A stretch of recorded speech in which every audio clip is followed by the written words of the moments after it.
육체의 복음 두 번째 시간입니다. 영을 받지 않으면 결코 알 수 없다라는 제목으로 하나님 말씀 증거하겠습니다. 우리 사람을 분리해서 보면 안 된다 말씀드렸습니다. 육체와 영혼 그리고 물질적인 부분과 비물질적인 부분이 있지만 성경은 플라톤, 아리스토텔레스 이렇게 고대 철학처럼 육체를 벗어나서 빨리 이데아의 세계로 가야 된다 이런 고대 철학을 따라서 우리 사람을 보지 않는다. 우리 그것에 매이면 안 된다. 그래서 영혼이 육체를 비하하는 경우도 있고 육체를 너무 신경 쓰는 경우도 있고 성경은 다르게 이야기하고 있다는 것입니다. 물질적인 부분과 비물질적인 부분이 있지만 전인격 이 단어가 중요하다 그랬죠. 내 인생의 모든 육체와 영혼 모두를 하나님께서 주관하시고 모두 서로 상호 연관이 되어 있는, 그래서 면이 다른 거예요. 에스펙트, 그러니까 단면이 다른 거죠. 여러 면이 있는 하나의 존재다. 자꾸 이렇게 구분해서 보면 안 된다는 것입니다. 구분하면서 자꾸 육체를 천시 여기고, 그러니까 육체는 아무렇게나 살아도 되고 영으로만 신앙생활을 잘하면 돼, 이렇게 잘못된 방식으로 가게 된다는 것입니다. 그래서 정리하면 성경에서 마음, 영, 혼 이렇게 자꾸 이렇게 써 있어요. 성경을 읽을 때 이렇게 깊게 읽다 보면 영은 뭐야? 혼은 또 뭐예요? 마음은 또 뭐예요? 이렇게 이제 하는 거예요. 실제로 제가 받았던 질문 중에 제가 목사로서도 당황한 적이 있었어요. 이렇게 구제사역을 가는데 천주교 어떤 분이랑 이렇게 좀 만난 거야. 근데 그분 이제 사역자는 아니고 나한테 탁 물어보는 거야. 기독교에서는 마음을 육체로 봐요? 영혼으로 봐요? 그러는 거예요. 뭐라고? 뭐 이해도 못했어 내가. 마음을 육체로 봐요? 영혼으로 봐요? 그때 그러니까 마음이 어디로부터 오냐? 뭐 이걸 이제 자꾸 막 묻는 거예요. 그래서 뭐 얼버무렸지 뭐라고. 근데 그때 이제 정립을 해야 돼요 우리가. 그러니까 이게 뭐 쓸데없는 얘기일 수도 있지만 성경 자꾸 읽어보면 마음은 뭐지? 영은 뭐지? 혼은 뭐지? 결론은 뭐냐? 그거 다 똑같다는 거예요. 보여줄게. 마태복음 10장 26절 보십시오. 28절 보십시오. 몸은 죽어도 영혼은, 이게 이제 지난주에 봤던 거예요. 푸시케, 소울이라고 말하는 거, 소울이라고 번역되는 거. 영혼은 능히 죽이지 못하는 이들을 두려워하지 말고 오직 몸과 영혼을 능히 지옥에 멸하실 수 있는 이를 두려워하라. 제 옆에 쓴 건 푸시케는 헬라어고 네페시는 히브리어예요. 근데 이제 성경에서는 이거를 엄밀하게 쓰지 않고 이 자체를 다 하나로 번갈아 가면서 사용한다. 그걸 알면 편하거든요. 근데 야고보서 2장 26절에 보면 우리의 비물질적인 부분을 영혼이라고 번역이 되어 있는데 헬라어로는 뭐라 그래요? 푸뉴마, 이게 이제 하나님의 영 할 때 그 영이거든요. 여기서는 이걸 영어로 스피릿이라고 번역을 한다고. 뭐가 다르냐? 아니라는 거예요. 영이 영혼 없는 몸이 죽은 것 같이 행함이 없는 믿음은 죽은 것이니라. 이렇게 얘기를 하잖아요. 근데 또 사도행전 17장 16절을 보면 뭐라 그러냐? 바울이 아덴에서 그들을 기다리다가 그 성에 우상이 가득한 것을 보고 마음에 격분하여, 이거 원문으로 보면 푸니마거든요. 바로 위에 영혼이라고 돼 있잖아. 스피릿이거든요. 그래서 성경에서 뭐라 그래요? 마음에 격분하여. 그러니까 구별을 지어야 안 지어요. 이 비물질적인 인간의 내면의 본성, 근원의 그 생명의 근원을 영혼, 혼, 마음 이렇게 쭉 얘기를 한다는 거예요. 이것 가지고 자꾸 당신은 혼적인 사람이고 영적인 사람은 아니요, 이런 이단이 꼭 있습니다.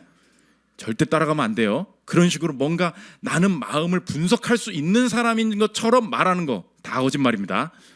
이해되시겠죠? 영혼, 혼, 마음, 이 안에 있는 이 생명의 근원, 비물질적인 근원에 대해서 성경은 교차적으로 사용하고 있어요. 그래서 이거 어떻게 구분하니?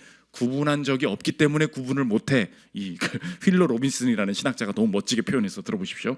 마음, 혼, 영이 다루는 영역을 정확하게 구별하는 것은 그런 정확한 구별이 결코 이루어진 적이 없다는 단순한 이유 때문에 가능하지 않다.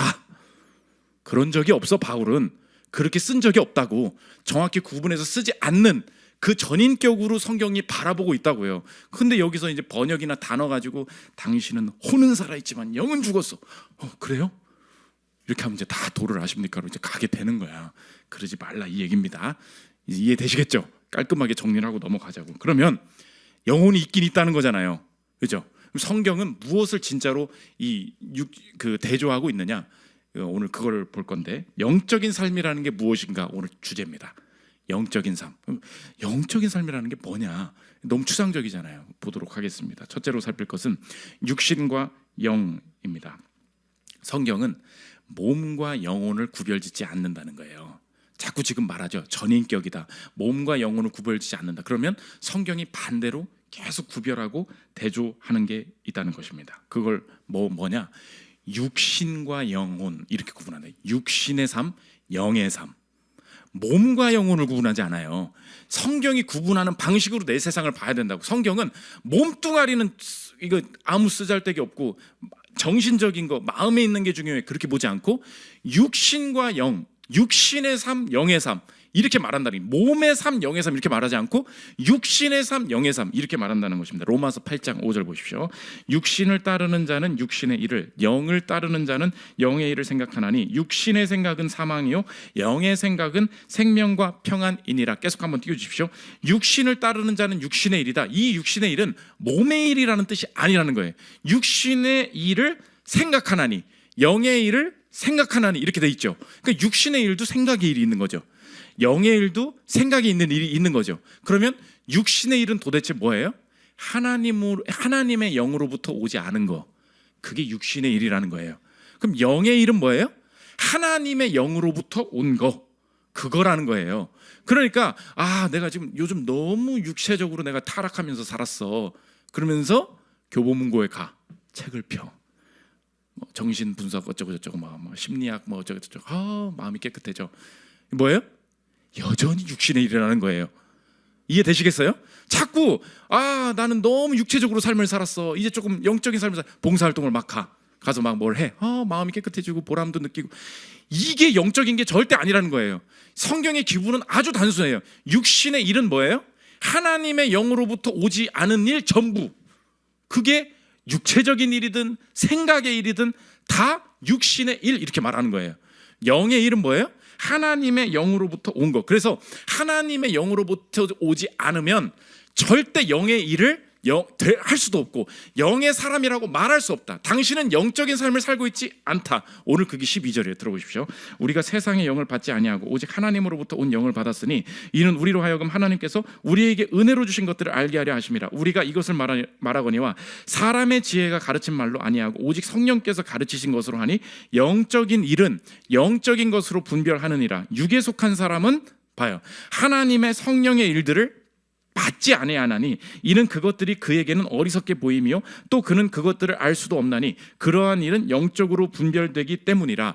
그래서 영적이다. 성경 이제 포스트 모더니즘에는 다 영적인 삶 이러면서 막 뉴에이지도 있고 그런 걸 영적이라고 생각해요. 뭔가 이렇게 고상한. 성경은 그게 뭐가 영이야? 그거 다 육신의 일이야 얘기한다는 거예요. 그럼 영적인 일의 성경의 정의는 뭐냐? 하나님의 영으로부터 온 거. 그래서 이 푸뉴마라는 단어가 한 140번 정도 신약에 쓰이는데 이 중에 70% 이상이 어떤 영을 가리킬 때 쓰이느냐? 성령. 하나님의 영을 가리키는 데 쓰인다는 거예요. 그러니까 하나님의 영이 온 게 내 영이라는 거죠. 하나님의 영으로부터 온 것만 내 영혼이라는 거예요. 들어보십시오. 이 폴라 구더 교수님 얘기예요. 바울 서신에 등장하는 푸뉴마의 상당수가 명백히 하나님의 영을 가리키는 것은 결코 우연이 아닙니다.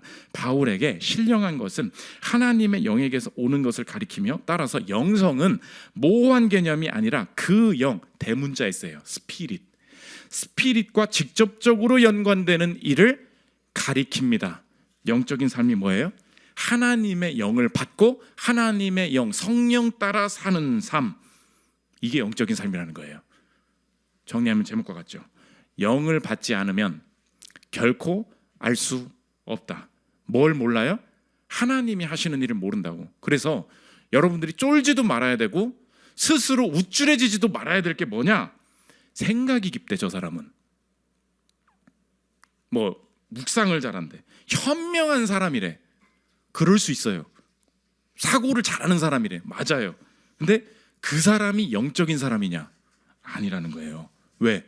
영적인 삶은 깊은 고민과 해안을 하는 사람이 아니라 성령의 일을 받는 사람을 영적인 사람이라고 한다는 거예요. 그러니까 우리의 인생에 내가 어떻게 하면 좀 고상한 삶을 살 수 있지라고 말할 때 자꾸 세상적으로 뭔가 깊이 있는 인문학을 봐야 되겠다. 내가 요즘 독서가 너무 없어가지고 인생이 얕대. 그 책을 읽어도 얕어. 인문학이 깊게 만드는 게 아니라는 거예요. 그러면 하나님의 영이 내게 임할 때 내 인생에 작용하는 적용적인 그 하나님의 영에 하시는 일이 뭐냐? 언제나 이 성령은 생기를 주는 일을 하게 된다. 이게 중요한 특징이라는 것입니다. 에스겔 37장 5절 보십시오. 주 여호와께서 이 뼈들에게 이같이 말씀하시기를 내가 생기를 너희에게 들어가게 하리니 너희가 살아나리라. 내가 성령을 받았는지를 어떻게 알 수 있습니까? 하나님의 영을 따라서 행하고 결정하고 생각하는 모든 것이 궁극적으로 내 삶에 나타나게 되는 현상이 뭐냐? 언제나 하나님의 영은 생기의 영이라는 거예요.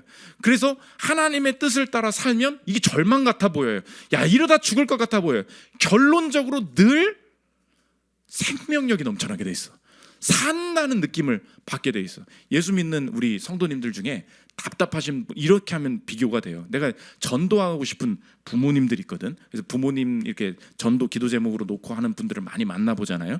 그분들이 답답해하는 게 있어요. 우리 부모님 뭐 하고 지내세요? 그러면 부모님 진짜 열심히 산대. 진짜 굉장히 좋은 분이라는 거예요. 막 일도 열심히 하고 봉사활동도 열심히 하고 막 이것저것 열심히 하는 분이라는 거야. 근데 자기는 예수 믿고 나니까 느껴져. 저게 다 육신의 일이라는 게 보인다는 거예요. 그러니까 남들이 볼 때는 정말 인생 괜찮게 사시는 분 같아 보이는 거예요. 근데 그분이 하나님의 영을 받지 않고 자신의 인생을 가꾸고 약속 잡고 뭐 건강 관리하고 일하고 하면서 쭉 살아오는 것을 옆에서 볼 때 엄청나게 생명력 있는 일 같은데 이 사람이 이거에 집중할수록 이 영이 육신의 영이 몰고 가는 건 뭐예요? 죽음이라는 거예요. 언제나 사람을 죽게 만든다고. 이게 육신의 영을 하나님의 영을 받지 않은 사람들의 특징이에요. 그래서 하나님의 영을 받지 않았다고 해서 나태하게 살거나 막 타락해서 살거나 그렇지 않아요. 엄청 열심히 살아.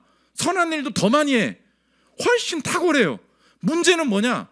그 사람의 인생에 하나님의 영이 아니기 때문에 자기는 나름대로 끌고 간다니까요.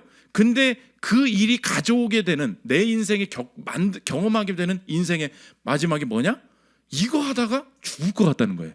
이거 하다가 살 수가 없겠다는 거예요. 이렇게 열심히 살았는데 지친다는 거예요.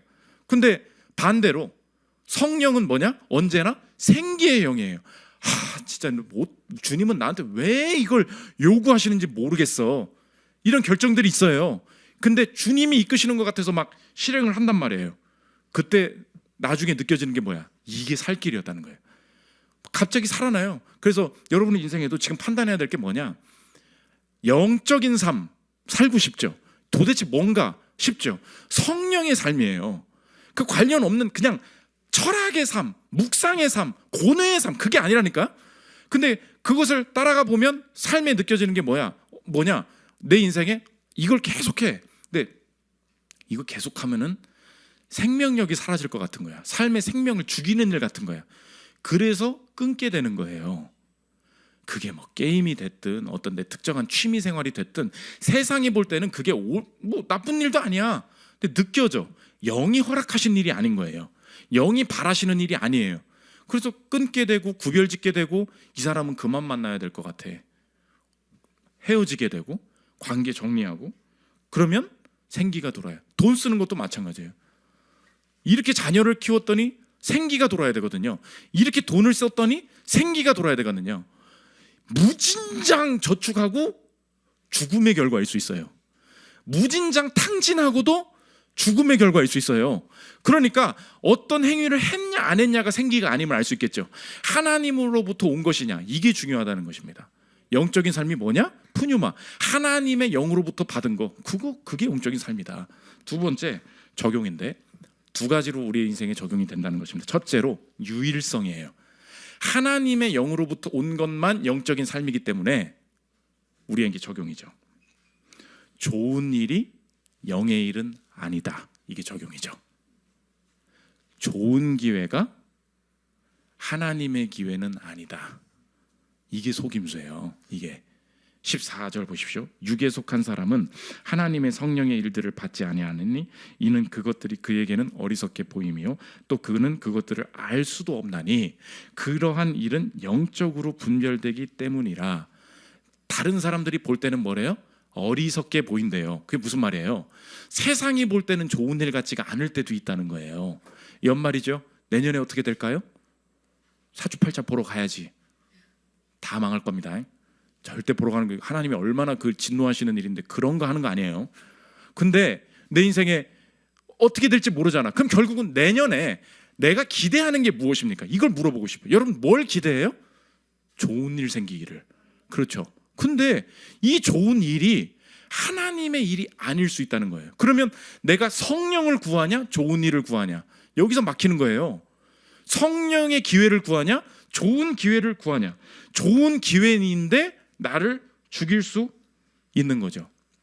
이번 오늘 제가 들은 얘기인데, 우리 교회 어떤 집사님께서 이렇게 새롭게 이 사업장을 여시게 됐다고 합니다. 그래서 너무 기쁜 일이에요. 왜냐하면 자리를 못 잡고 여러모로 이렇게 일하시는 분이었기 때문에 참 기쁜 일이다. 근데 그 아드님을 만나가지고 내가 오늘 이야기를 해봤어. 근데 집에 좋은 일 있다며 어떻게 하셨냐고. 근데 부모님이 새 점포를 여시는데 어떤 생각이 드냐고, 아들로서.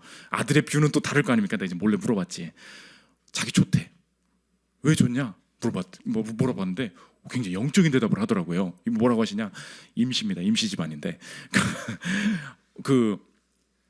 지금까지 결국은 우리 부모님이 무언가를 하기를 원하는 마음도 있고, 그분들도 뭘 하시고자 하는 본인들의 마음도 있고, 그래서 나도 잘 됐으면 좋겠다는 마음이 있었대요. 근데 이전의 이야기들을 쭉 들어볼 때는 뭔가 막 불안하고, 뭔가 이게 조급한 거 아닌가, 잘 될까, 이게 너무 기회들은 많이 떠다니잖아요. 근데 이게 맞나 많이 싶었대요. 근데 점포도 잘 구하신 것 같아서 좋긴 좋은데 자기 마음이 이번에는 다르다는 거예요. 이번에는 모든 인도하심과 이 모든 하나님께서 이끌어 가시는 게 막 이 개인적으로 이 가정이 뭔가를 하고 싶어서 막 빨리 돈 벌고 싶어서 뭐가 어떻게 됐어, 이게 하나도 없다는 거예요. 하나님이 막 이쪽으로 그냥 하게 하시는, 이게 느껴져 가지고 어떻게 될지 모르지만 너무 마음이 편했다는 거예요. 그 말을 듣고 제가 말했죠. 야, 오늘 설교 때 써먹어야 되겠다. 제가 이렇게 생각을 했죠. 왜 오늘 얘기를 하는 게 뭐냐, 유일성이거든요. 유일성이 뭐예요? 하나님의 영으로부터 온 것만 좋은 것이다, 이 세계관이라 그랬잖아요. 그때 이 대적해야 될 게 뭐예요? 좋은 일, 좋은 기회예요. 좋은 건데 하나님이 원하시는 건 아닐 수 있다고 여러분에게 적용하겠습니다. 이런 거예요. 고민된다, 머뭇거려진다, 이거 성령이 하시는 일이에요. 야, 좋은 기회야, 왜 안 해? 아닌데 이거 모르겠어, 하나님이 확신을 주시질 않네. 이거 성령의 일이에요. 왜요? 좋은 기회, 좋은 일이지만 하나님의 영이 나와 함께 하셔서 내게 허락하신 일은 아니라는 거죠. 반대로 이거 해야 될 것 같아, 마음속에 좀 부담이 있어서 목사님 내가 이거 좀 해보려고요. 꼭 그렇게 헌금하시는 분들도 꼭 그래요. 누가 막 내라고 막 헌금 설교하고 그러지도 않았어. 목사님 말씀을 듣는데 이거는 이 부서 위에 가지고 좀 써주셨으면 좋겠어요. 제가 정말 이거 하나님께서 이거 하나님의 돈이다 말씀하시는 것 같아가지고 제가 이거 드리는 거예요. 그때 뭐예요? 부담감이에요. 하나님이 이 직분 꼭 맡으라고 하시는 것 같아요. 이 부담감이에요. 이거는 근거가 유일한 게 뭐예요? 하나님의 영. 좋은 게 아니에요. 성령으로부터 온 일만 좋은 것이다. 오늘 내 인생의 영적인 삶이라는 것을 좋은 것으로 치환하지 마십시오. 그게 영적인 삶이에요. 그래야 좋은 것에 휘둘리지 않아요. 내년에도 좋은 주식이 있다더라, 여기 청약 넣어야 된다더라, 이 점포 못 잡으면 너 나중에 권리금 내고 더 큰 데 갈지 몰라, 너 그 손해 보는 일이야. 온갖 다 들리죠. 막 이 학원 못 가면은 너 자녀는 마치 그냥 평생 방황할 것처럼 막 특가 할인, 지금도 쿠팡에서 막 떠다니는 온갖 그런 거 있지 않습니까? 다 치우고 손을 들고 기도하십시오. 푸뉴마 주의 영을 내려주십시오. 그것만 좋은 겁니다. 그럼 가면 돼요. 이 확신의 길이에요. 두 번째, 유일성. 그래서 하나님으로 영으로부터 온 것만 내 거다. 두 번째, 적용은 그 영이 일하시는 영역은 다양하다. 이게 다양성이에요. 두 번째, 14절 보십시오. 육에 속한 사람은 성령의 일들을 받지 아니하나니 요거예요. 성령의 일들을, 성령의 일이 몇 개입니까? 일들이죠. 다양한 일들을 하신다는 거예요. 문제는 우리가 성령의 인도하심을 받는다라고 할 때 사람은 굉장히 편협한 사고방식에 빠져서 주변에서 유혹한다는 거예요. 이걸 꼭 해야만 너는 순종하는 사람이야. 이렇게 안 하면 넌 인도하심 못 받는 사람이야. 어떤 우리 교회 성도님이 이제 만나면서 자기 이제 배우자 기도를 부탁하면서 이런 말씀을 하시더라고요. 목사님, 근데요, 저는 믿음의 사람을 만나고 싶다는 거예요. 정말로. 여자분이니까 이제 남자친구를 만나고 싶다는 거겠죠. 그런데 교회를 다니는 사람을 만나고 싶은데 교회 스타일은 정말 싫어요. 이해되세요? 이게 뭔 말인지? 다시 한번. 정말 믿음의 사람은 만나고 싶대. 그런데 교회적인 사람 있죠? 그건 너무 싫다는 거예요. 난 이 마음이 뭔지 모르겠대. 난 바로 듣고 알았죠. 뭔 마음인지 완전히 이해되는데? 그게 우리 교회가 추구하는 바예요. 무슨 말이냐? 우리 현대인들이 신앙을 가지면서 이렇게 교회를 멀리하게 되고 이렇게 좀 지겹게 되고 이런 게 뭐냐면, 교회를 다니면 이런 방식으로만 살아야 된다. 꼭 이렇게 앞에 나가지고 정수영대처럼 기타를 계속 치고 있어야 되고, 끝나면은 할렐루야 샬롬 이렇게 하면서 이게 나쁘다는 게 아닙니다. 그러니까 인생에 보면은 너 뭐해요? 선교 가야지. 너 뭐하니? 나 기도회 가야지. 그냥 너 인생이 재미가 없어. 그럼 그 남자친구 만나면 나는 평생에 어떻게 해야 되는 거야? 맨날 기타 치면서. 그러니까 이 천국에 대한 생각도 그거예요. 천국에 가면 하프 치면서 띵까띵까 맨날 예배만 드리. 그렇지 않아요. 천국은 내려온다 그랬잖아. 새하늘과 새 땅이 이 도시에 펼쳐진다고. 거기도 일이 있고요, 거기도 연구가 있고요, 거기도 탁월함이 있고 다 있는 거라고. 그러면 하나님의 영이 오늘 내게 임했어요. 그러면 우리의 삶이 그리스도인인데 변화되는 건 뭐냐? 다양한 방식으로 삶에 나타나야 된다고. 오늘 굉장히 다양한 게 있다. 어떤 사람이 영이 임하면 지혜가 생긴다. 오늘 12절 다시 보십시오. 우리가 세상 영을 받지 아니하고 오직 하나님으로부터 온 영을 받았으니 이는 우리로 하여금 하나님께서 우리에게 은혜로 주신 것들을 알게 하려 하심이라. 그 삶에 생기는 변화가 뭐냐? 보이는 게 생기는 거야. 지혜가 생기는 거야. 이것도 성령의 사람들이 경험하게 되는 일이에요. 그런데 이것만 변하냐? 아니에요. 마음의 사랑도 생긴다는 거예요. 로마서 5장 5절 보십시오. 소망이 우리를 부끄럽게 하지 아니하면 우리에게 주신 성령으로 말미암아 하나님의 사랑이 우리 마음에 부음받음이니. 내가 진짜 죽도록 이 사람 사랑 안 하고 남편과 아내 가운데 너무 어려운 사람이었어요. 김수미가 최근에 그러죠. 남편이 죽일 놈이었는데 예수 믿고 나서 변화된 게 뭐냐? 내가 연예인 사업이 아니라는 거예요. 남편이 감사해 보인다라는 거예요. 이게 영적인 사람들의 변화예요. 물론 그 사람의 욕짓거리가 덜 변했겠죠. 근데 변화는 다양하다니까. 어떻게 그 사람 마음에 사랑이 생겨요? 이거 엄청난 기적이라고. 의와 평강과 희락이 생긴다. 로마서 14장 17절. 하나님의 나라는 먹는 것과 마시는 것이 아니요 오직 성령 안에 있는 의와 평강과 희락이라. 맨날 교회에서 그냥 밥 사준다고 그냥 허겁지겁 먹고 몰래 추가 메뉴 시켜가지고 먹고 그러게 바쁜 사람이었어. 근데 이젠 달라진 거야. 남한테 밥 사주고 평강과 희락 가운데 안 먹어도 배부르다 그러고. 아직 그런 사람은 나타나지 않았습니다. 우리 교회에. 다양하다고. 성령의 열매가 생긴다. 갈라디아서 5장 22절 보십시오. 오직 성령의 열매는 사랑과 희락과 화평과 오래 참음과 자비와 양선과 충성과 온유와 절제니 이 같은 것을 금지할 법이 없느니라. 결론은 뭐예요? 다양하다는 거죠. 그래서 전통교회 다니는 성도님들이 우리 교회 와가지고 막 이제 그렇게, 그런 분들은 없지만 한번 생각해 보십시오. 이런 사람이 있다. 보니까 뭐야 이 교회는? 교회 가면 새벽 기도도 없어? 이런 사람이 있다고 생각해 봐요. 있을 수 있겠죠? 여러분도 처음에 그 생각했죠? 다 알고 있어. 우리는 새벽 기도가 나쁘다는 게 아니에요. 나도 맨날 새벽에 일어나서 기도해요. 문제는 뭐냐? 사람이 늘 편협해서 영적인 삶이란 뭐냐라고 했을 때 자기가 느낀 어떤 그 한 가지에 탁 매몰되게 돼 있다고. 그러면 새벽 기도를 안 하는 모든 성도는 다 뭐가 되는 거예요? 다 육신의 삶에 취해 있는 사람이 되는 거죠. 이해가 되십니까? 선교에 미친 사람이 있어요. 그러면 이 사람은 뭐만 해야 돼요? 선교도 안 하고 말이야. 그게 인생의 전부인 줄 알고. 오늘 한 사람 교회가 이 시대 가운데 그리스도인으로서 감당해야 될 매력이 있다면요, 다양성의 매력이에요. 야, 어떻게 저런 방식으로 그리스도를 드러내지? 어떻게 저런 영역에서, 여러분 생각해봐요. 술 안 마시고 그냥 그럼 직장에 있으면 끝이에요? 그런 것도 중요하겠지. 어떤 이 시대의 음주의 문화에 대한 그런 것도 중요해. 그것만 하면 끝이냐고. 여러분이 그리스도인으로서 나타내는 저 사람 왜 저러냐? 그 매력이 있어요? 여러분의 그 다양한 매력이 있냐고.